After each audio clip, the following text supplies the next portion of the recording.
अध्याय 10।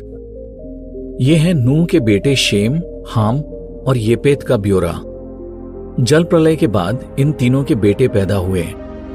येपेत के बेटे थे गोमेर, मागोग, मादई, यावान, तूबल, मेशेक और तिरास।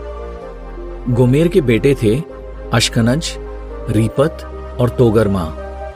यावान के बेटे थे एलीशा, तरशीश, कितीम और दोदानी।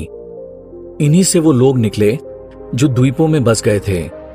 बाद में वो अपनी अपनी भाषा, कुल और जाति के मुताबिक अलग अलग इलाकों में जा बसे। हाम के बेटे थे कूश, मिस्रैम, पुट और कनान।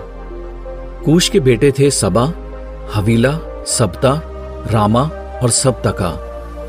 रामा के बेटे थे शीबा और ददान। कूश का एक और बेटा था निम्रोद। निम्रोद दुनिया का पहला ऐसा आदमी था जिसने बहुत ताकत हासिल की थी। वो यहोवा के खिलाफ काम करने वाला एक ताकतवर शिकारी बना। इसलिए कुछ लोगों की तुलना निम्रोद से की जाती है और कहा जाता है ये बिल्कुल निम्रोद जैसा है जो यहोवा के खिलाफ काम करने वाला ताकतवर शिकारी था। उसके राज के शुरुआती शहर थे बाबेल, एरेक, अक्कद और कलने जो शिनार के इलाके में थे। फिर शिनार से वो अशूर गया और वहां उसने नीनवे, रहोबोत ईर, काले और रेसेन नाम के शहर बसाए। रेसेन निनवे और काले के बीच पड़ता है। यही बड़ा शहर है। मिस्रैम के बेटे थे लूदी, अनामी, लहाबी, नप्तुही, पतरूसी, कसलूही, इससे पलिश्ती जाति निकली, और कप्तोरी। कनान के बेटे थे उसका पहलौठा सिदोन, फिर हित, यबूसी, एमोरी, गिरगाशी, हिव्वी, अर्की, सीनी, अरवादी, समारी और हमाती। बाद में कनानियों के कुल अलग अलग जगहों में जा बसे। कनानियों की सरहद सिदोन से लेकर दूर गाजा के पास गरार तक और लाशा के पास सदोम, अमोरा, अदमा और सबोयीम तक फैली थी। ये हाम के बेटे थे जिनके कुलों से अलग अलग जातियां निकली।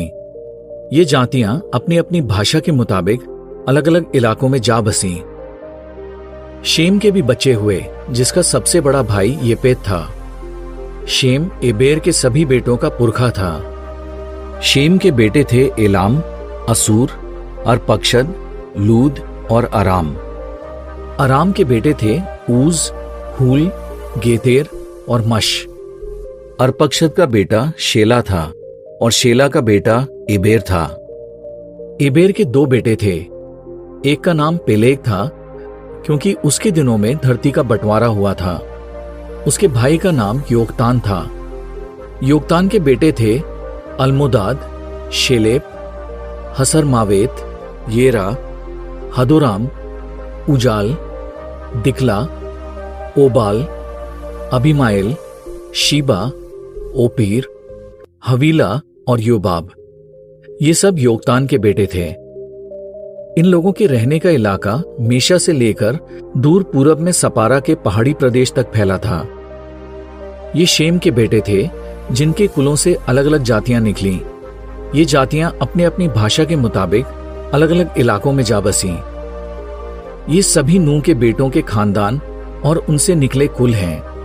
इन्हीं से अलग अलग जातियां बनी जो जल प्रलय के बाद पूरी धरती पर जा बसी।